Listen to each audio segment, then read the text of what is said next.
Welcome to the ReaderHouse Author Roundtable, where authors from all walks of life come together to discuss the trials, tribulations, and triumphs of publishing their books. I'm your host, Corey Graham. Join us here every Friday night at 8 p.m. or listen anytime via podcast at Spotify, Apple Podcasts, Stitcher, TuneIn, and PodServe, to name just a few. The Author Roundtable is sponsored by ReaderHouse Online Bookstore, where the independent new authors come first. I'm looking at the new book by Jenn LM Andersen titled Be Kind to Your Mind, Teaching Children Emotional Resilience Through Activities and LDS Scripture. And we'll be talking all about it. Jenn is here with me now at the ReaderHouse Author Roundtable. Jenn, welcome. Thank you for joining me tonight. Thank you so much.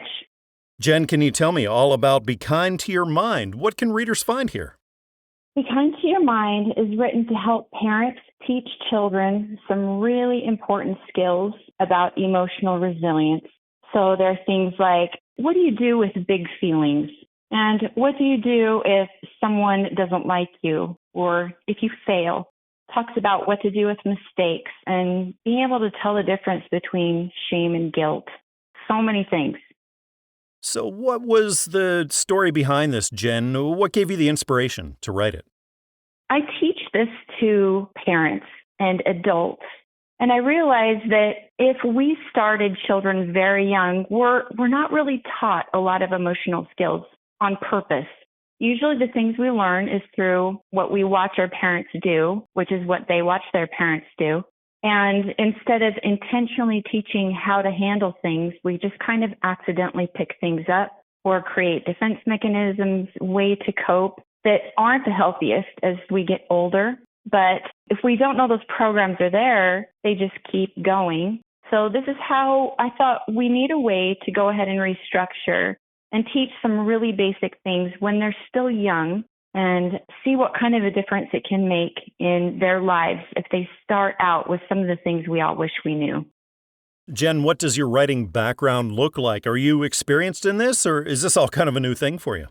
This is my first book that's been published, and it just came as I was actually sick, and I thought, well, if I'm going to be in bed, what can I be doing? So the writing, the publishing, everything, was this a long journey for you overall? It took 3 months to write, and I only turned it into one company, and 3 days later I heard back that it was accepted. And so once you started working with your publisher, Covenant Books, what would you say was the most challenging part of that publishing end of things for you? Well, it was all brand new. That was very interesting for me. It was all eye-opening. I wasn't quite sure what to expect. And, needing to pivot when we would come up against obstacles. And it was all challenging in a good way. We had a lot of time, a lot of work into this, and then finally it was a real thing. Your first copy came in. You were holding Be Kind to Your Mind in your hands for the first time, Jenn. What was that moment like for you? Honestly, it was disbelief. Someone told me in the beginning, right after I got the acceptance, they said, you're probably being scammed. And so I put my cousin on trying to figure out if the email was legit, if there was a legit person. And always in the back of my mind, I was questioning, is this actually real? So having it in my hands was like, I really believed it was real. And so now it's official. You're a published author. What would you say is the most rewarding aspect of this all for you? Being able to offer things that are just so valuable to me and my children. Some of my children were younger when I was able to do these things, but some of them I didn't learn for myself until my kids were a little older. So it's so gratifying to me to have this available for my children when they're raising their children and to the people that I love, and just hoping that it can make a difference in the lives of some children and some parents and families. Well, we have a lot of authors listening to us who are just starting out. Jenn, do you have maybe some advice that you could offer to them? Look over the contract really well when you get a publisher. Be able to pivot and keep your dream very clear and your focus very clear on why you're doing it to get you through the times that become a little more challenging. Great advice. Well, what a wonderful book. Again, this is titled Be kind to your mind, teaching children emotional resilience through activities and LDS scripture. It's written by Jenn LM Andersen, and it's published by Covenant Books. So go on over to Amazon or Barnes & Noble or iTunes or traditional brick-and-mortar stores. You'll be able to pick this up. Jenn, thank you again for coming on the show. It was really wonderful talking with you. Thank you so much. I appreciate it.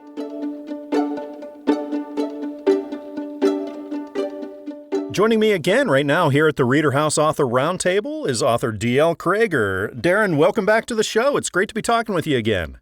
Corey, it's great to be here. Good to hear your voice. This is awesome. The audiobook edition of your book, Hiding in the Cloud, has just come out, Darren. Can you tell me all about this? Oh, yes. The idea of the story actually spawned from a real-life experience that I took quite a few years back, where I did a kind of a survival trek up in the Brooks Range, which is between the Arctic Circle and the North Pole in northern Alaska. And so the whole storyline is based on my trek up there I spent about a month and a half. They flew me in about 150 miles above the Arctic Circle, and it was a journey that part of it was a backpacking trip, and the other was canoeing down the North Fork of the Koyukuk River that led into the main channel of the Koyukuk back to Bettles, Alaska. But the adventure I had there was spectacular. It was just myself and one other person, all by ourselves with no other human beings for about 150 to 200 miles all around us. So a lot of adventure with grizzly bears and moose and caribou and a whole bunch of other things besides almost a tragic little thing happening on the river in the canoe and stuff. And I just took this adventure I had and I wanted to really put it into a storyline, and then created some other characters that gave it a little more, I don't know what's worldly action per se. I don't know how you want to say it, but, so I got a lot of other characters in there. So half the book is practically true. The location, certain situations that I was involved in, and the whole survival track. And then I introduced some characters to make it very adventurous and mysterious and stuff. So it was a story that I held on to for a couple of decades. Yeah, that sounds exciting. What sorts of readers and audiobook listeners do you think would really get into it? Oh, I purposely write all my fiction, adventure, action stories for all readers, from 14 years old to the oldest, male, female alike, because I make it some adventure in there. I do put a little bit of romance for the ladies, and it's for all readers. And I write it purposely that anybody can pick it up and read it. So that's for anybody. So was this an easy write for you when you got started? Did this take you a long time to develop? No, it didn't, because I actually followed the timeline of the whole trek from flying in there to when I flew out. And so basically I took the day-by-day, adventure that I was on and then added a few more little exciting and just mind-blowing experiences to add to the story. So, it didn't take me too long. It took me about a really pen to paper, start to finish, probably about 12 months. Anything particularly challenging about the publishing process, especially being an audiobook now? From experiencing, 5 books prior to this, you finally kind of get your niche, per se. So, you go out there and you write a book and you get it published, and then you move on from paperback to ebook and then to audiobook, which is just phenomenal. I mean, it's just audiobooks have just taken off, and the generation of now just are eating the audiobooks up like crazy. It's just a fun thing, because when I do a lot of traveling and stuff, I'm just watching everybody all over from different states and the airports and the airplanes, and everybody's got their headphones on, and a lot of people just listen to podcasts or listening to audiobooks. So it's a spectacular thing with the audiobook situation. So what was that like? You wrote your book, you saw the words on the page or the computer screen the whole time, and then you actually heard your own book being read back to you. What was that like? It's a lot of fun, Corey. I just tell you what, when you really get into it, the audio recording company, they give you a lot of choices of narrators and stuff. A lot of people say, well, you should narrate your own book. Well, I feel underqualified to really use my own voice. So I'm going to use some professionals. Well, again, this audiobook is Hiding in the Cloud. It's written by L Crager, and it's published by the Audiobook Network. So head on over to places where you'd normally get your audiobooks and you'll be able to find it, like Audible, iTunes, and Amazon. Well, Darren, as usual, it's been great talking with you. Thanks again for being on the show. Oh, Corey, thank you for having me. It's always a great time. I sure appreciate you, my friend.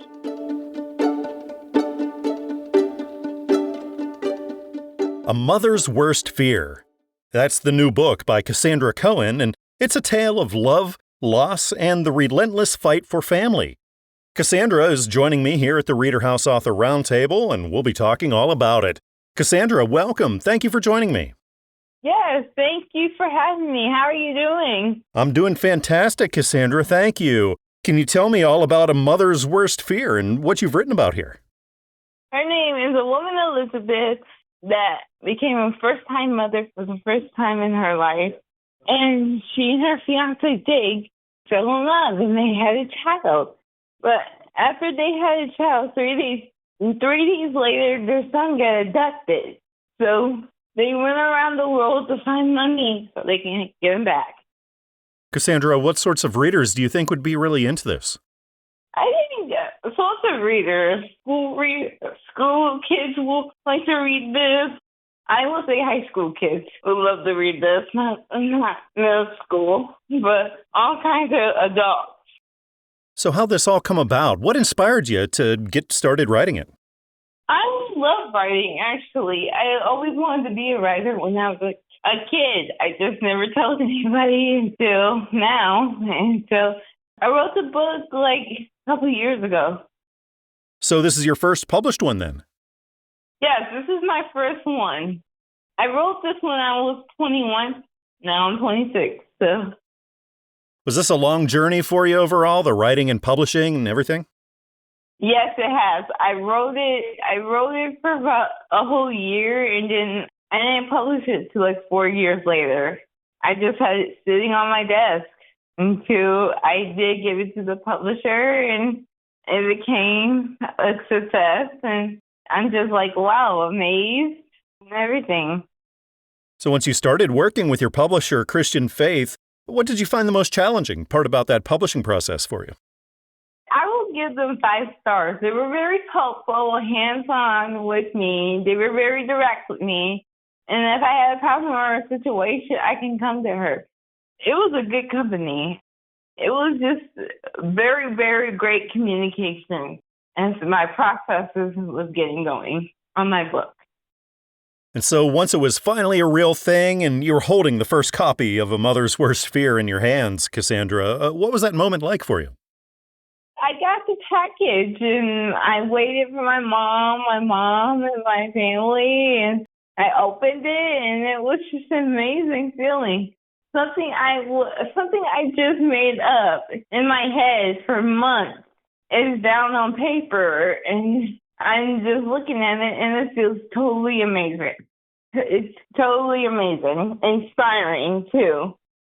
So you're officially a published author now. What would you say is the most rewarding aspect of it all for you? More opportunity. It got me more confident in my writing and writing more books, and I'm just living a dream. My dream that was a dream, and now it's my reality. I'm an author, and it's inspiring. And it's inspiring me to write more and more each and every day. Makes me more confident and builds up positivity, just positive force. And I love it. I love that you're writing more and more. So do you have plans to publish more here down the road? Yes, I do. Are you looking to do maybe a follow-up to this, or are you exploring maybe some other things? I might explore, but down the road right now, I'm just carefully my options and stuff. Well, we have a lot of authors listening to us right now who are just starting out. Do you have some advice that you could offer to them? If you don't think you can do it, don't think it. Think positive. Think you can do it and believe in yourself. That's what my mother told me. She told me to believe in myself and be positive, and then everything will just come together.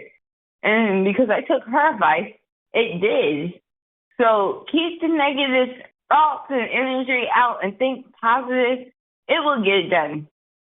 Well, again, this book is titled A Mother's Worst Fear. It's written by Cassandra Cohen and published by Christian Faith Publishing.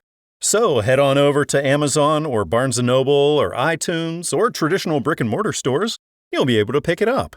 Cassandra, it's been absolutely wonderful talking with you today. Thanks again for coming on the show. Thank you so much.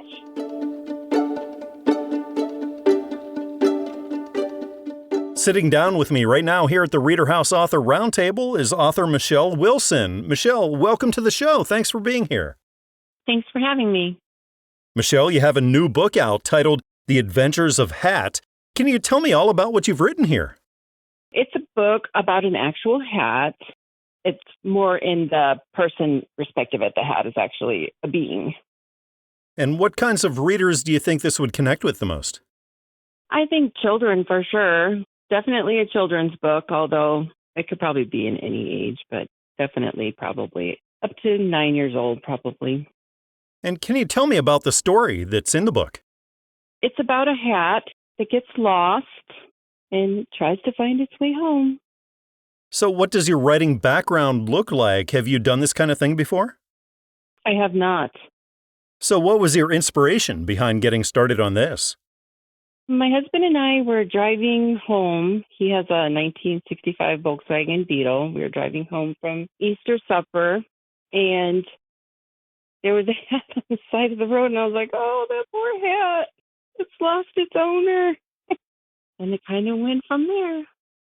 And then once you got started on it, was this a long journey for you overall, the writing and publishing and everything? It actually was.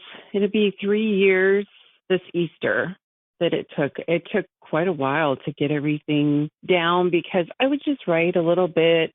I wasn't taking it as seriously, I guess, as I could have in the beginning. At first, it was just for fun, like, oh, that's a cute little story. And so I'd write right here and there and do sketches and stuff. And then before I knew it, my husband was like, you need to submit that book. And so once you got started with your publisher, Covenant Books, what did you find the most challenging part about that publishing end of things? I think the waiting. There's a lot more to it than I realized, I guess. And I mean, definitely worth the wait, but wow, it would just seem like I kept saying, yeah, I'm writing a book. And everybody's like, well, when is it coming out? And I'm like, I'm not really sure. It should be out. And then finally it's out. Boom. And so while you were writing it, was writer's block ever an issue for you? I think it was the wording. Sometimes because I would come up with a phrase and I kept a small, pad of paper next to me and I would write down phrases and think of little scenarios and stuff. So in a book like this, the illustrations are so important. Was that a smooth process for you? Some of it was, for sure. Some of it has come more naturally now, I think, than it did back then. But I'm definitely doing a lot more as far as artwork goes. My dad was an artist, and I guess I learned a lot more from him than I thought because I didn't have that confidence at first. There's nothing like seeing that finished product. You put so much time and work into it. So once you had the first copy of The Adventures of Hat in your hands, Michele, what was that moment like for you? It was kind of surreal and scary all at the same time because talking about something and doing something are two different things. So, definitely kind of scary to put yourself out there like that. I mean, not everybody's going to like everything you do anyway, but you got to push through that and do it anyway. And so now you're officially a published author. What would you say is the most rewarding aspect of this all for you? It's still kind of surreal, but yet it is exciting for me. I've had a lot of adversity. So, coming back from all of that and being able to challenge myself to do it through finish. And I've even written another one since then. Yeah, that was my next question. Do you think you'll be writing and publishing more after this? I think so. I did do another one. Same title feature, only it's about a pirate hat. So is there anything you can think of that you would do differently next time around? I'm still learning a lot. I think I would just wait and see how things come because I am trying all these different avenues with not just the writing, but also with the artistic part of it. So I'm painting more and doing things like that. Oh, what a wonderful book. Again, this is titled The Adventures of Hat. It's written by Michele Wilson and published by Covenant Books, so find it at places like Amazon, Barnes & Noble, iTunes, and traditional brick-and-mortar stores. Michele, thank you again for coming on the show. It's been so nice talking with you tonight. Thank you for having me. I appreciate it.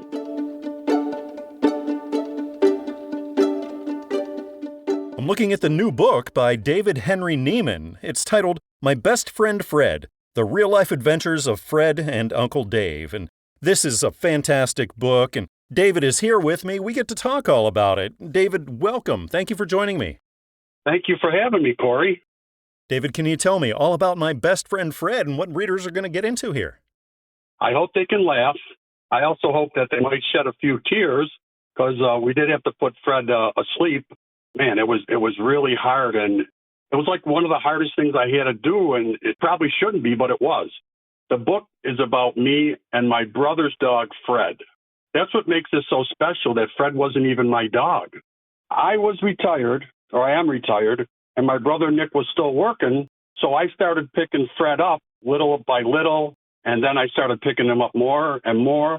I'd have him 4 or 5 days a week, and everywhere I went, I took Fred. So the book is about all the adventures that me and Fred had over maybe a 10 or 11 year period. And when we were doing this, I had no idea that we were making memories, and this would result in a book. David, I imagine dog lovers would really love this. Did you have specific readers in mind? Well, it could be a child's book or an adult book because there are caricature drawings in there. So people say, well, it's for, it could be for a kid. And I said, well, all I can do is tell you that if you love dogs, and I'm not putting any other animal down, it's like you got to read this book because the stories I have are real. And I know they're real because I was there. Me and Fred lived them. And it's just about 15, 20 stories, and I could have told more. So what does your writing background look like, David? Is this the first time you've done something like this? My writing background? I didn't know I had one. I'll tell this story quick. Never wrote a book in my life. Never thought I would. I had to be in the hospital for 4 days. The first day I was there, I told the nurse, get me about 10, 15 sheets of paper and a pen. She goes, okay. She comes back and she says, what do you need all this stuff for? And I said, I'm going to write a book about my best friend, Fred, and my brother's dog. And she was like, no. I go, yeah, I'm going to try it. So I wrote the whole book in 4 days, but obviously it took a whole year to edit, publish and all that other stuff. But I wrote the book in 4 days. And so once you started working with your publisher, Newman Springs, what did you find the most challenging part about that publishing process for you? Well, it takes a long time, that's for sure. Everything's got to be double-checked, triple-checked. When they were correcting my grammar and my words and all that other stuff, they sent it back to me, and all the stuff you need to correct is in red. Every page I had, there must have been 50 corrections. I'm like, what am I going to do now? So Newman Publishing was very good about it, and they did all the corrections for me. Amazing. There's nothing like seeing that finished product. So once the first copy of My Best Friend Fred came in and you're actually holding it in your hands for the first time, David, what was that like for you? I have a dog named Pearl, and that was Fred's friend. I was holding it above my head, and I was dancing and all that, and she was running down the hall with me, and it's got like a wooden floor, so she was sliding into me. I was so excited, and I go, Pearl, we got the book about your buddy Fred. And so now you're officially a published author, David. What do you think is the most rewarding aspect of all of it for you? You think the book itself would be enough. However, I know a lot of people in this area, and I've already sold without really doing anything 70 books. And my publisher said, that's a lot of books. People don't really sell that many. So I'm so happy that I sold 70 books. $4 goes to dog shelters. And one of the big rewards is my friends calling me or sending me an email and saying how much they love the book. So looking down the road, do you think you would do something like this again? Do you think you'll be publishing again? Corey, I think my age is catching up with me. I wouldn't imagine what I could write about because this is once in a lifetime. My family and my relatives, we all thought, and this might sound a little different, but we all thought that Fred was sent to us on earth from heaven. What a beautiful book. Again, it's titled My Best Friend Fred, The Real-Life Adventures of Fred and Uncle Dave. It's written by David Henry Niemann and published by Newman Springs Publishing. So go on over to Amazon, Barnes & Noble, iTunes, or traditional brick-and-mortar stores, and you'll be able to find it. David, it's been wonderful talking with you today and learning all about your book and Fred. Thanks again for being here. Talking to you, it's like I've talked to you my whole life.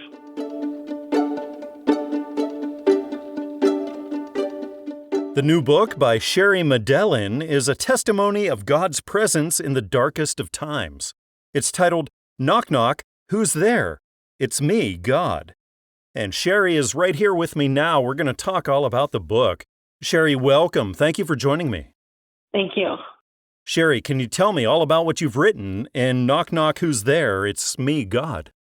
Yeah, so growing up and in the recent years, I had quite a few things that happened that were life-changing. And most recently was the Walmart shooting in El Paso, Texas, where I currently reside, in August of 2019. And towards the end of the year, I looked up towards heaven, driving down the highway, and just said, God, I need to see you. They say you're real. And when I started writing the book, God had been putting it on my heart to write his story. Because it's not just about us, it's about him, right, and his grace and his mercy. But I didn't know who he was. I didn't know who God was. And, the world many times will try to put God in a box. And I found out that God is much more than that.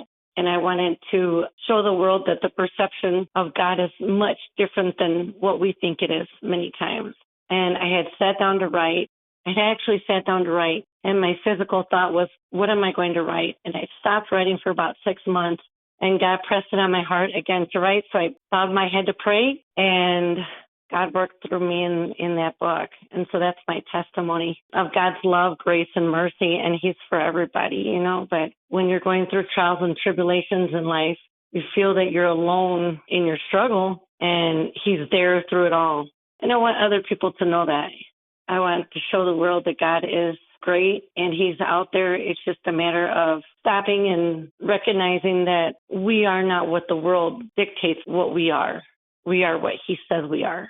And then when I found my faith, I still went through some things this last year, but my soul and my heart quiet with the Lord, and I pray, and he shows me in the midst of my pain and my struggles and my trials that he's there. And as a result, I share his love and his grace and his mercy with other people. Sherry, what kinds of readers do you think this book would connect with the best? I believe that anybody that's out there that's broken inside and looking for something more than face value would benefit. I myself was a reader growing up. My childhood was a difficult one, and so I would delve myself into books just to read. And I found out, there's a whole lot more out there when you're reading than when you're speaking one-on-one with somebody sometimes. People will sometimes not give you the right information, right, or what you're seeking, the answer that you're seeking. And when I sought the answers through the Lord, and the Lord shows us, I believe that God deals with us in a way that we recognize who he is, and mine is through reading. Everywhere I go, I'm reading something, and I see something, and it's like, okay, thank you, God. I see you, and I know he's there present with me every day, every moment. It was a difficult thing, to be able to sit down and write. But once I did, I let God take over. So it's him through me. I'm just the tool that he used to tell my story and my testimony to other people. And I would give other individuals thinking about giving up and taking their lives, or it's the end, to go ahead and read this book.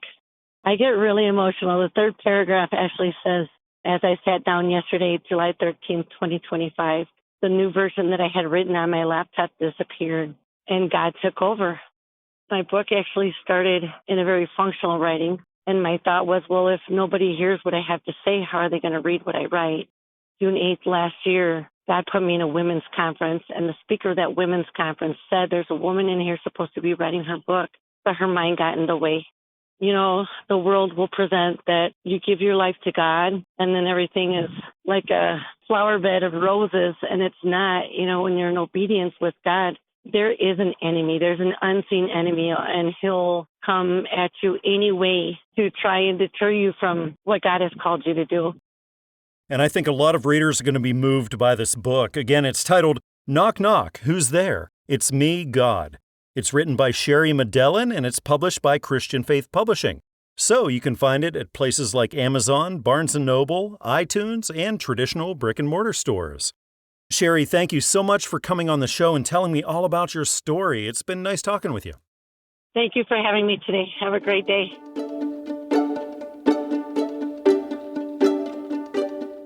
Author Jeremy E. Fisher, Ph.D., is right here with me now at the ReaderHouse Author Roundtable, and his new book just came out, The Adventures of Rumpy the Guinea Pig.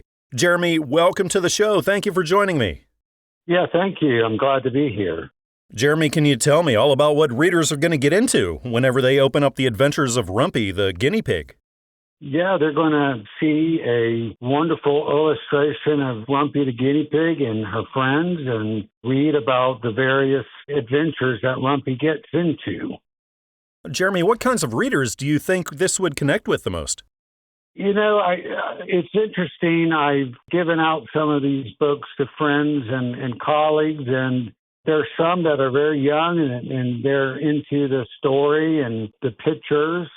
It's aimed really toward your third to fifth graders, but I'm finding that as young kindergartners are enjoying reading the book or having an adult read the book to them and following along some of the illustrations in the book. So what was the inspiration behind this? What gave you this idea? Well, it goes back to growing up in Malaysia, and we ended up having at one time 28 guinea pigs in a big pen outside. And in that big pen, we had a couple of rabbits for protection, and we had 2 dogs as well outside of the pen. And my sister and I just enjoyed playing with the guinea pigs and taking care of them. Then one day, we bought a guinea pig for my daughter, and the idea of writing a book about our guinea pig came to fruition. So what does your writing background look like, Jeremy? Have you ever done anything like this? Not a children's book. I have co-written several books and edited a book about American missionaries to Malaysia and Singapore. And I also edited my father's memoirs. And I've written several articles, published articles as well, and just enjoyed writing. And I thought, you know, I kind of wanted to do a children's book, so here it is. And so once you sat down, got started on this, was this a long process overall, the writing and publishing and everything? Yeah, it took about a year, off and on, but mostly just kind of coming up with a theme and then character development. And that took a while to develop that out. And then once I had that, the writing kind of flowed out pretty quickly. And then the editing took some time, going back and trying to make sure I was using words that fit that age group a bit better, and the illustrations fit well for the story. So overall, when you think about that publishing process, what was the most challenging part of that for you? The most challenging was putting together a seamless story that would resonate with children. And I wanted it to be a theme that built on character development.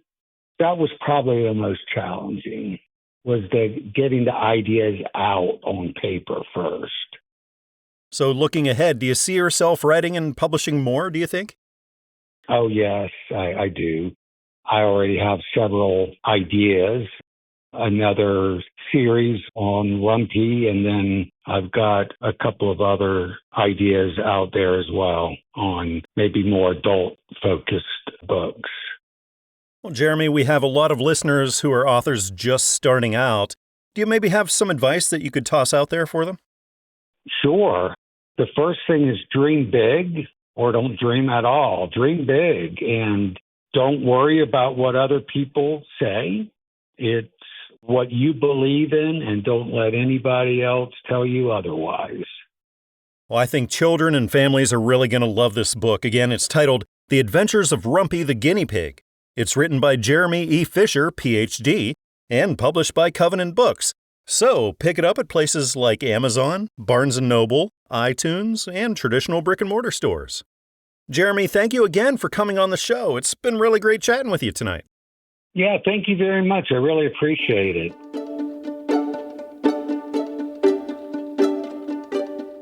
The book I'm holding is a children's tale about friendship, resilience, and the joys of puppyhood. It's written by Terri Stephens-Higgins, and it's titled Bella Bean on Blueberry Lane, The Puppy Wonder. Terri is right here with me now at the ReaderHouse Author Roundtable, and we get to talk all about it. Terri, welcome. Thanks for being here. Thank you. Hi, Corey. I am very glad to be here today. I'm glad to be talking with you, and I can't wait to find out about Bella Bean on Blueberry Lane. Terri, can you tell me all about it? Yes, Bella Bean is a tale about a little puppy who goes through some very difficult times. We follow her through the good days and the bad days, and she very quickly starts to figure out, with the help of those around her, what she needs to do to get her life back on track and to feel positive again. Terri, what kinds of readers do you think would be really into this? Definitely children of all ages. Honestly, when I wrote the book, I said I think it could be a children's book for adults. The topic of brain health, mental and physical, is so important. And I think so many people maybe don't know what they need to do the first time that they are faced with something like this. So it definitely hits a hard topic, but it's written so that even the youngest of children can understand it. We know as humans, we all have bad days. So how'd this all come about? What inspired you to start off on it? I've actually had some challenges of my own in life, physical challenges and then physical challenges that led to some mental challenges. And I'm a writer by nature. I spend my days as director of marketing and communications at a community college. And so I write all of the time. But definitely something I look forward to doing in retirement is writing for pleasure more. And so once I went through this hard time, I feel like, I'm living my life for a purpose, and I want to share what I've learned so that others won't necessarily feel so unequipped when they face challenges in their own life. So is this the first time you've been published then? This is. I've written so much over the years in such a different role. And the thing you'll find when you're director of marketing and communications, a lot of times you're writing news releases and you're writing things that you don't necessarily get the credit for. So having this be my first published work has been absolutely and completely rewarding. The gratification of holding something in your hands that has your name on the cover is an unbelievable feeling. And now that people are starting to read it, seeing others be touched by that story, there is nothing greater than that feeling of knowing that your book is helping other humans get through some really tough situations of their own. So once you started it, was this a long journey for you overall, the writing and publishing and everything? Yes, I started this book probably 4 to 6 years ago after going through a hard time, and I have a number of other manuscripts on hand. Recently, I've been facing a brain tumor struggle, and once I started going through that, it really made me look at the life clock and think, you can't put off what you need to do today. And at that time, I decided I was not going to wait until retirement, and I was going to start pursuing some of these stories now just to get them in readers' hands. A little selfishly, I think I probably even did it for the grandkids I don't even have yet. Because if I don't have a chance to talk to them and have them learn from me here on this earth, I want to have my messages put on paper so that I can help them be better humans when they arrive. So, Terri, you do a lot of writing. Do you do a lot of reading as well? I do. I like to read, oftentimes between juggling a full-time job and doing my writing. I don't have as much time to read as I would like to, but there's nothing better than starting a book that you just can't put down and diving into somebody else's world and somebody else's imagination. I love to do that too. What a wonderful book. I think children and families and adults, everybody is really going to love this. Again, this is titled Bella Bean on Blueberry Lane, The Puppy Wonder. It's written by Terri Stephens-Higgins and published by Christian Faith Publishing. So pick it up at places like Amazon, Barnes & Noble, iTunes, and traditional brick-and-mortar stores. Terri, thank you again for coming on the show. It's been so wonderful talking with you. Thank you, Corey. You made that so easy. I really appreciate it.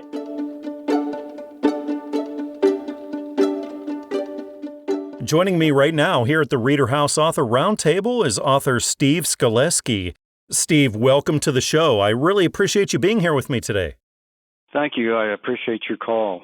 Steve, you have a new book out titled A Desperate Prayer, A Voice from Heaven and 5 Miracles. Can you tell me what you've written about here? Well, it starts out in prologue with my high school graduation, and I quickly go back 10 months earlier. I was diagnosed with mono, nearly died in the hospital. I was in for 7 days, and I was dehydrated, fever, vomiting. I actually played the first football game of the season, and the following day I was in the ER. And so it was pretty rough. So I discussed that in the prologue, and then the next 4 years it talks about my trying to really pick myself up. I mean, it was just a real blow to be kept from attending high school my last year, missing football, missing all the events and everything. And so, it was really devastating. I was angry. I was frustrated. I just felt hopeless. And basically, I struggled over the next couple of months. I barely graduated. But anyway, then, the book continues on over the next 4 years, trying to start a business failure, trying to make something of my life. I decided not to go to college after high school because of my grades. And the climax of the book is when I had decided to move to Florida on a whim in November of 1986. The girl I was dating at the time, we decided to go to Daytona Beach, and, we didn't check the weather. We got down there and the beach was deserted. The ocean was very rough. Like a fool, I decided to go in for a swim because I thought, these waves are fantastic. But the climax of the book is that I got out there, was in the water, and there were white caps and swirls and undertow. I mean, it was really rough. It was a very poor decision that I made to go in by myself. Nobody around. And anyway, next thing I know, I'm several hundred yards off the beach, and I can't get back in again. And my life flashed before my eyes, and I thought, this is it. I didn't die of mono in high school, but I'm going to drown out here, and they're never going to find my body. And I was terrified. Most terrifying thing to ever happen to me in my entire life. Anyway, I knew that it was over. I was getting weak. I was cramping. I was probably, I'm going to guess and say, at least 500 yards off the beach, and my truck was just and it looked like a little toy on the beach, and I didn't see the girl that I had brought with me, my girlfriend. I didn't see her. And anyway, I thought, well, this is it, and I was just at the end of my rope and knew I couldn't swim back in and knew I couldn't get back in. And suddenly the clouds broke open and the sunbeams came down from the heaven or from the sky. And I thought of God, and I started crying out to God, save me. I don't want to die. I'm too young. I want to get married. But I'm in a panic. I said the Lord's Prayer, and I heard God's voice, and, the rest is miracles. There were several miracles, and I wound up back on the beach. And it was just a total impossibility. It was certainly a miracle. I mean, God answered my prayers, and so that's pretty much the gist of the book. Steve, what kinds of readers do you think this would connect with the most? Well, I hope readers that maybe have a lack of faith, maybe doubt God's existence, maybe think that, God doesn't love them. I mean, he does. I think too often we get the idea that, God is not involved in our lives, and he really is. I mean, at that point in my life, I was just I was a 22-year-old guy with really no direction, trying to figure out, what I was going to do with my life. And here I am at the beach, nearly drowning, and I never really thought about God that much up to that point. But, obviously my prayers were answered, and I'm here to tell you about it. So, yeah, I'm grateful. I know that God loves us all very, very much. Hopefully it will impact lives, people that, like I said, lack faith or doubt God's existence or doubt that God loves them. Hopefully those are the folks that will pick it up and read it and get something out of it. What a great story in this book. Again, it's titled A Desperate Prayer, A Voice from Heaven and 5 Miracles. It's written by Steve Skaleski, and it's published by Christian Faith Publishing. So find it at places like Amazon, Barnes & Noble, iTunes, and traditional brick-and-mortar stores. Well, Steve, thank you again for coming on the show and telling me about your story. It was really nice to talk with you. Thank you very much. I appreciate your time.